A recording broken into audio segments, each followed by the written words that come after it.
Why should you buy Scram?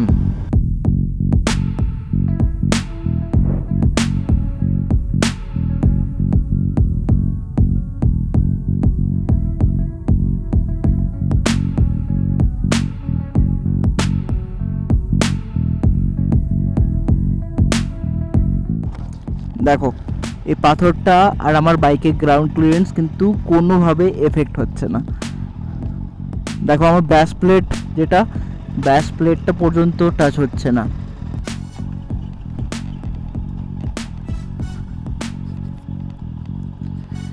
মানে আমি সম্পূর্ণভাবে যদি বলা যেতে পারে লাদাখের ফিল আমি আমার নিয়ারেস্ট প্লেসের মধ্যেই নিয়ে নিই।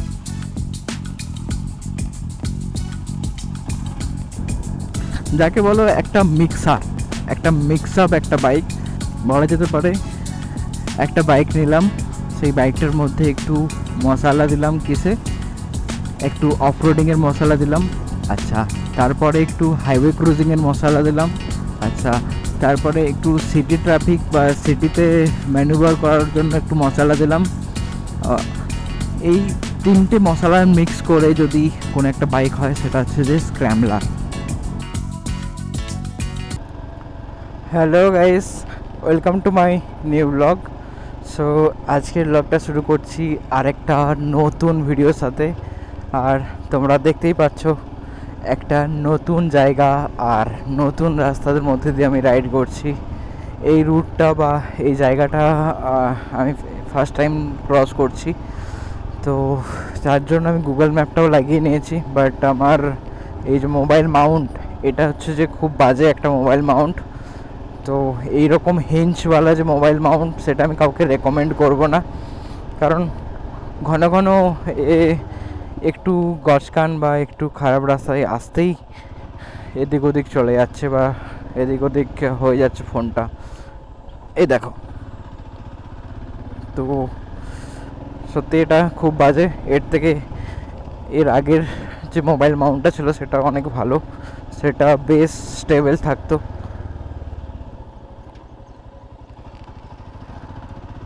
যাই হোক, একটা নতুন গ্রাম, আর ভাইজারটা বন্ধ করি, একটা নতুন গ্রাম আর তার মধ্যে দিয়ে সকাল সকাল রাইড।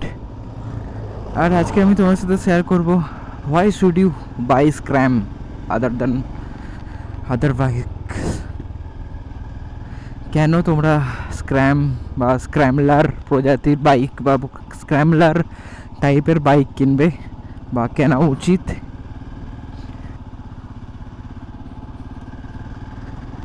গ্রামগুলো কিন্তু বেশ ছোট্ট ছোট্ট গ্রাম, আর একদম পিওর গ্রামের ভাইব আমি এখান থেকে মানে অনুভব করতে পারছি, যে পিওরলি যে একটা গ্রামের ভাইব হয়, সেই ভাইবটাই আমি ফিল করতে পারছি। তোমরা জায়গাটা দেখলেও নিশ্চয়ই বুঝতে পারবে। যেটা বলছিলাম, স্ক্র্যামলার বা স্ক্র্যাম আসলে স্ক্র্যামলার থেকে এসেছে। স্ক্র্যাম কিছু হয় না, রয়্যাল এনফিল্ড নাম রেখেছে স্ক্র্যাম, বাট আসল যে উৎপত্তি বা আসল যে টার্ম যেটা ইউজ করা হয় সেটা কিন্তু হচ্ছে যে স্ক্র্যামলার। স্ক্র্যামলার আসলে একটু হিস্ট্রি বলে দিই। 1919 সময়কালে তখন হচ্ছে যে সমস্ত বাইক পাওয়া যেত তাতে অনেক ভারী, মানে ওজনওয়ালা অনেক বাইক হতো, যাতে সব রোড লিগেল করার জন্য অনেক রকম যেসব পার্টস লাগানো থাকতো, যেমন মিরর হয়ে গেল বা কোনো ফেন্ডার হয়ে গেল বা যেই সমস্ত আননেসেসারি জিনিসগুলো যেগুলো না থাকলেও একটা বাইক চলতে পারে, তো সেই সমস্ত আননেসেসারি জিনিসগুলোকে একটা বাইকের মধ্যে থেকে রিমুভ করে যে মডিফিকেশন করার পর যেই বাইকটা দাঁড়ায় সেটাই হচ্ছে যে স্ক্র্যাম। তো স্ক্র্যামের উৎপত্তি আমেরিকা থেকেই হয়েছে। তারপর থেকে আস্তে আস্তে স্ক্র্যামলারের যে পপুলারিটি সেটা বাড়তে থাকে। স্ক্র্যামলার তৈরি করা বা স্ক্র্যামলার মডিফিকেশন করার মানেটাই এটা ছিল যে সমস্ত রকম রোড বা সমস্ত রকম জায়গা দিয়ে যেমন ক্রস করতে পারে বা পার করতে পারে, এটাই হচ্ছে যে স্ক্র্যামলারের মেন মোটিভ ছিল। মানে কোনো জায়গায় যেমন না স্টাক হয় বা কোনো জায়গায় যেমন না এমন ফিল না হয় যে যেতে না পারে, কোনো জায়গায় ক্যাপাবিলিটি নিয়ে যেমন না কোশ্চেন না ওঠে। তো সেটাই হচ্ছে যে একটা স্ক্র্যাম্বলার। বেসিক্যালি তোমরা বলতে পারো যে একটা ক্রস ওভার এডিভি, যেটার দ্বারা সমস্ত রকমের টেরেন বা সমস্ত রকমের রাস্তার মধ্যে দিয়ে তোমরা রাইড করতে পারো। এর অনেক অ্যাডভান্টেজ আছে নর্মাল স্পোর্ট বাইকের থেকে বা নর্মাল বাইকের সাথে তুলনা করলে। নর্মাল বাইকের সাসপেনশন অনেক স্টিফ হয়, হ্যাঁ। স্পোর্ট বাইক যদি ধরো, স্পোর্ট বাইকের সাসপেনশন অনেক স্টিফ হয়, তুমি ওটা স্ট্রিট আর হাইওয়েতে চালাতে সবথেকে বেশি ভালো লাগে। কিন্তু স্ক্র্যাম একটা এমন জায়গায় ফিট হয় যেটা সমস্ত টেরেন বা সমস্ত জায়গাতে ভালোভাবে চালাতে পারবে। দেখুন, হাইওয়ের মধ্যে ক্রুজ করাও কিন্তু খুব খুব কমফোর্টেবল, ঠিক আছে। একটা এমন বাইক যেটা তোমাদেরকে আগেতেই বললাম। দেখো, হাইওয়ের মধ্যে ক্রুজ করাও কিন্তু খুবই কমফোর্টেবল অ্যান্ড স্টেবল। দেখতেই পাচ্ছ 80-90 ভালোভাবে কমফোর্টেবলি ক্রুজ করা যাবে, কোনো হেজিটেট ছাড়াই বা কোনো স্ট্রাগল ছাড়াই। মানে কোনো রকম স্ট্রেস মনে হবে না যে বাইককে তুমি ট্রেস দিচ্ছ বা বাইককে তুমি পুল করছো। ইভেন হ্যান্ডেল বারও ভাইব্রেশন জিরো। যাই হোক, সেটা তো বাইক টু বাইক ভেরি করবে।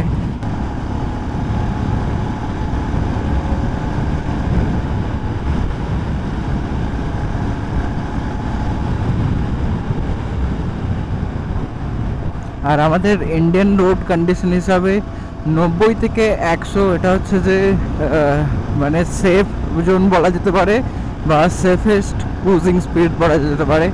আর হাইওয়েতে ক্রুজ করতে গেলে আমার মনে হয় না যে খুব বেশি স্পিডে যাওয়াটা দরকার বা ভালো, কারণ যত বেশি স্পিডে যাওয়া হবে তত বেশি ফটিক তোমার মনে হবে। কারণ যত বেশি স্পিডে যাওয়া হবে তত বেশি তোমার মাইন্ডকে অ্যাক্টিভ রাখতে হবে, তত বেশি তোমার মাইন্ড অ্যাক্টিভ থাকবে। তো সেখানে গিয়ে কোথাও না কোথাও একটু হেডেক হতে শুরু করে বা ফটিক হতে শুরু করে। তো সেই জন্য 90 থেকে 100 আমাদের রোড কন্ডিশন হিসাবে বেস্ট ক্রুজিং স্পিড। তো গাইস, যেটা বলছিলাম যে এতে সিটিতে ম্যানুভার করতেও খুবই খুবই খুবই ভালো। মানে কোথাও গিয়ে মনে হবে না যে এত একটা বড় অ্যাডভেঞ্চার বাইক যেমন রয়্যাল এনফিল্ড হিমালয়ান 450 বা কেটিএম অ্যাডভেঞ্চার, এরকম বড় একটা বাইক নিয়ে সিটির মধ্যে ম্যানুভারিং করতে অসুবিধা হচ্ছে সেরকমও মনে হবে না। এবং সিটিতে চালাতেও খুবই ভালো, অ্যাজাইল অ্যান্ড কম্প্যাক্ট।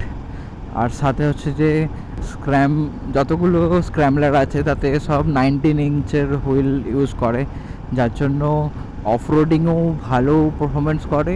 অ্যান্ড সাথে সাথে যাকে বলে যে তোমার সিটি বা হাইওয়েতেও মোটামুটি ভালো পারফরমেন্স করে। মানে এই একটা বাইক যেটা নিয়ে তোমরা যে কোনো জায়গায় যাও, যে কোনো রকম রাস্তায় যাও, কোথাও গিয়ে কনফিডেন্স লুজ হবে না। এটা হচ্ছে এর একটা বড় যাকে বলে অ্যাডভান্টেজ। না অ্যাডভেঞ্চার বাইকের মতো এত বড় হুইল সামনের, যেটা এরকম কাট করতে ট্রাফিকে বা এরকম অ্যাজাইলভাবে চালাতে অসুবিধা হবে, সেরকমও না। অ্যান্ড সাথে সাসপেনশন ট্রাভেলও মোটামুটি অ্যাডভেঞ্চার বাইকের মতো 200 বা 210 mm এরকম এত হয় না, তবে 190 mm সাসপেনশন ট্রাভেলও যথেষ্ট। যাকে বলো একটা মিক্স আপ একটা বাইক, যেটা বলা যেতে পারে একটা বাইক নিলাম, সেই বাইকটার মধ্যে একটু মশলা দিলাম, কিসে একটু অফরোডিংয়ের মশলা দিলাম, আচ্ছা তারপরে একটু হাইওয়ে ক্রুজিংয়ের মশলা দিলাম, আচ্ছা তারপরে একটু সিটি ট্রাফিক বা সিটিতে ম্যানুভার করার জন্য একটু মশলা দিলাম। এই 3টে মশলা মিক্স করে যদি কোনো একটা বাইক হয় সেটা হচ্ছে যে স্ক্র্যাম্বলার।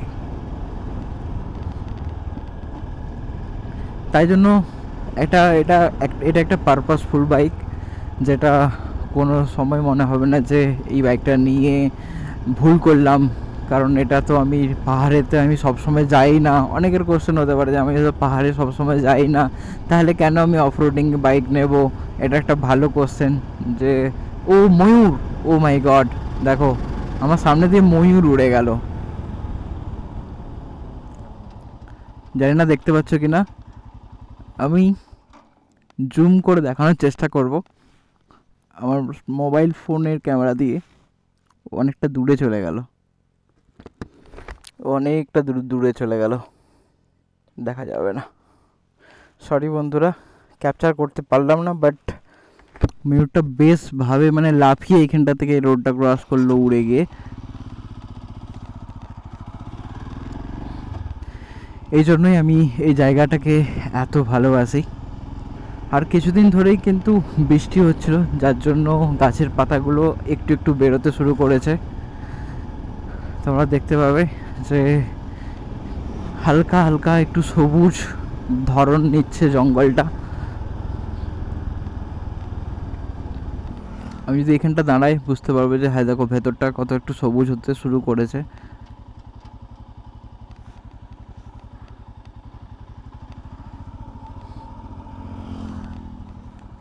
অ্যান্ড লাইক স্ক্র্যাম নিয়ে যদি আমি এরকম জায়গায় যাওয়ার জন্য ভাবি, আমার একবারের জন্য গিয়ে কোথাও মনে হবে না যে আমাকে ভাবতে হবে না, মিনস আমাকে ভাবতে হবে না, আমাকে কেয়ার করতে হবে না যে আমি এইসব জায়গার মধ্যে দিয়ে যেতে পারবো কি না। দেখতেই পাচ্ছ আমার এই জায়গাটা দেখতে বেশ ভালো লাগলো, বাট আমার মন করলো আর আমি আসতে পারলাম। এটাই হচ্ছে যে স্ক্র্যাম বা স্ক্র্যামলারের মজা। বৃষ্টি হয়েছিল, ইভেন কাল পর্যন্ত বৃষ্টি হচ্ছিল, যার জন্য মাটি অনেক ভিজে আছে। বাট কোথাও গিয়ে আমার কনফিডেন্স কিন্তু লস হচ্ছে না বা লুজ হচ্ছে না।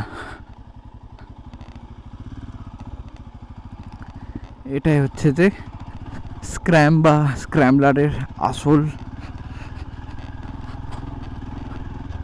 তার কারণ সেকেন্ড গিয়ার লাগিয়ে এত কম স্পিডে এই ঢালগুলো উঠে যাচ্ছে। অফরোডিং করতে ইচ্ছে গেলে অফরোডিং করো, সিটিতে ইচ্ছে করলে ঘুরতে ইচ্ছে করলে সিটিতে ঘোরো, হাইওয়েতে ট্যুর করবে হাইওয়েতে ঘোরা যেতে পারে। সো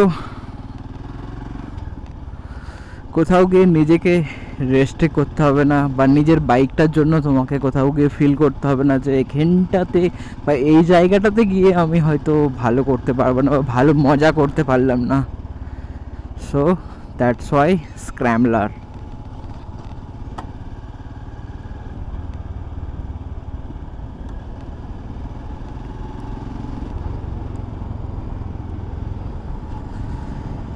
এবারে আসল রাইডের দিনগুলো তো ঘুরে আসতে চলেছে, কারণ এই বর্ষাকালটাই হচ্ছে যে একটা মজাদার সময়, যখন চারিদিক সবুজ হয়ে আসবে।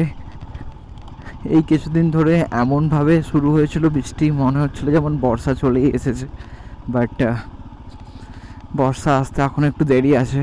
আমি তারই অপেক্ষায় আছি, যখন এই জায়গাগুলো সম্পূর্ণভাবে সবুজ হয়ে যাবে, তারপরেই হচ্ছে যে আসল প্রকৃতির দৃশ্যটা অনুভব করা যেতে পারে।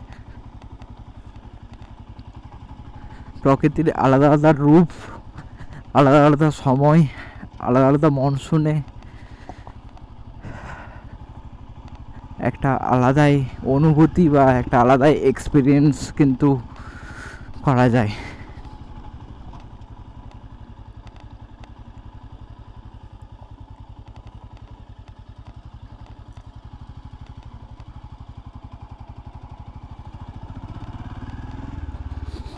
গ্রাউন্ড ক্লিয়ারেন্স, হ্যাঁ আরেকটা জিনিস, আমরা যদি আরেকটা কথা আমি মাথায় ভাবছিলাম এই জায়গাটা দেখে, যে আমরা সবসময় ভাবি যে স্পোর্ট বাইক নিয়ে গ্রাউন্ড ক্লিয়ারেন্সের খুব সমস্যা হয়, স্পোর্ট বা নেকেড বাইক নিয়ে। আমি যদি তোমাদেরকে দেখাই, আমি পাথরটা ক্রস করব, দেখো এই আমার সামনে,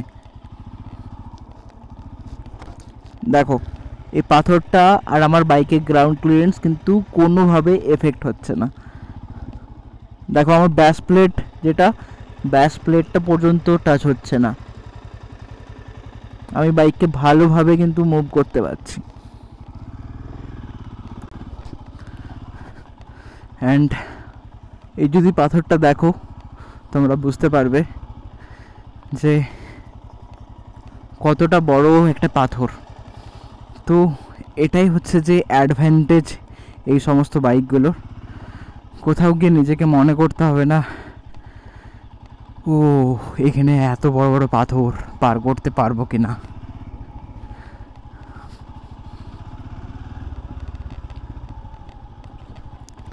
অ্যান্ড এরকম ট্রেল রাইডিং করতে গেলে খুব খুব খুব ইজিলি খুব ভালোভাবে রাইড করা যায়।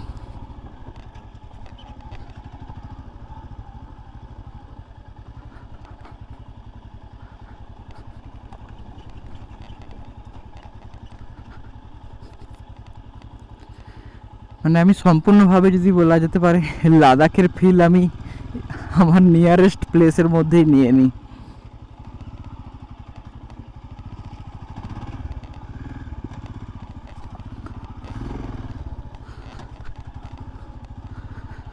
দেখতে পাচ্ছ কিরকম কিরকম টাইপের রাস্তা বা কিরকম টাইপের রাস্তা তো বলা যায় না, কিরকম টাইপের জায়গা যেগুলোকে খুব ইজিলি পার করতে পারছি।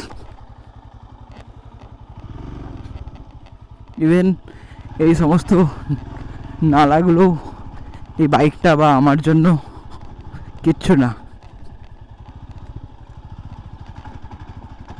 গাইস, এত সুন্দর একটা জায়গার মধ্যে এসে পৌঁছালাম অ্যান্ড খুব সুন্দরভাবে একটা অ্যাডভেঞ্চারাস ট্রেল রাইড করলাম, যেটা পুরো মনটাকে শান্তি করে দিল।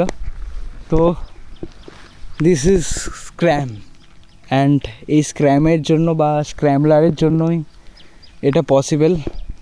এত সুন্দর জায়গায় অ্যাডভেঞ্চার করা আর এত সুন্দর জায়গাতে এসে পৌঁছানো উইথ বাইক। নাহলে ট্রেকিং করে তো পৌঁছানো যেতেই পারে, বাট বিনা ট্রেকিং করে উইথ বাইক বা বাইক রাইড করে এই সমস্ত জায়গায় আসার মজাটাই আলাদা। আমার পেছনটা দেখতে পাচ্ছ কত সুন্দর একটা জায়গা। আশা করি তোমরা বুঝতে পারছো বা এক্সপিরিয়েন্স করতে পারছো আমার ভিডিওর মাধ্যমে যে এত বিউটিফুল জায়গায় আসার জন্য, আর এত ভয়ানক জায়গাও হতে পারে এটা, তো এত ভয়ানক অ্যান্ড বিউটিফুল জায়গায় আসার জন্য কিন্তু একটু স্কিলের দরকার হয়, আর তার সাথে বাইকের ক্যাপাবিলিটি তো অবশ্যই। তো আজকে ভিডিওটা আমি গাইস এখানেই শেষ করব। আশা করি আমি তোমাদেরকে বোঝাতে পেরেছি যে স্ক্র্যামলার বা স্ক্র্যাম কি, একটা মাল্টিপারপাস বাইক যেটার দ্বারা সব কিছু মানে সমস্ত কিছু অ্যাক্টিভিটি করা যেতে পারে। অ্যাডভেঞ্চার রাইড থেকে শুরু করে trail ride, hill climbing and highway touring and city ride. তো যেটা একটা পারফেক্ট বাইক দেখতে পাচ্ছ, এর মধ্যে খুব খুব খুব কম পার্টস আছে যেটা ড্যামেজ হওয়ার খুব সম্ভাবনা মানে খুবই কম। খালি ট্যাঙ্ক, একটা দুটো প্যানেল বাদ দিলে আর কোনো কিছুই নেই। এটা কিন্তু একটা দিকে ভালো যে বাইক যদি ড্রপ হয় বা বাইক যদি পড়ে যায় সেখানে পার্টস ড্যামেজ হওয়ার সম্ভাবনা খুবই কম। যে সমস্ত গার্ড লাগানো আছে সেই গার্ডগুলো এনাফ। তো গাইস, আশা করি তোমাদের ভিডিওটা ভালো লাগলো। যদি ভিডিওটা ভালো লেগে থাকে তাহলে একটা লাইক দিয়ে জানিও অ্যান্ড কমেন্ট করে জানিও। আর তোমরা গাইস আমার ভিডিও তো দেখো কিন্তু তোমরা সাবস্ক্রাইব করো না, সো প্লিজ প্লিজ প্লিজ তোমরা আমার চ্যানেলটা সাবস্ক্রাইব করো। সো গাইস, বাই বাই, ভালো থেকো। আবার তোমাদের সাথে দেখা হবে আরেকটা নতুন ভিডিওর সাথে।